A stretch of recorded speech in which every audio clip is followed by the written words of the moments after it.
মুরকাট্টা নেপালের এই ভয়ঙ্কর আরবান লেজেন্ডকে নিয়ে রয়েছে এক বড়সড় ইতিহাস।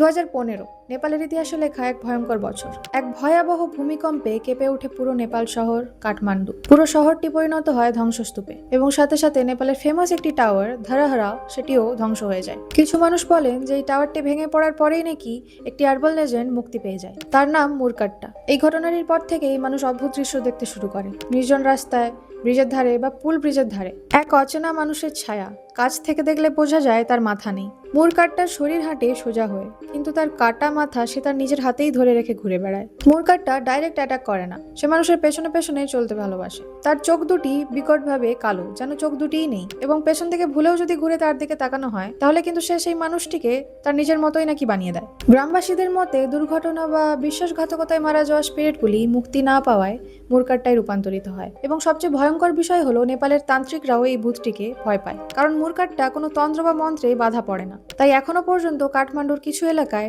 রাত নামলেই বাড়ি থেকে কেউ আর বের হয় না। এরকমই কিছু ইনফরমেটিভ আর মিস্টিরিয়াস ভিডিওস নিয়ে জানতে হলে আমাদের পেজগুলিকে ফলো ও ইউটিউব চ্যানেলটিকে সাবস্ক্রাইব অবশ্যই করে দিও। দেখা হচ্ছে নেক্সট ভিডিওতে।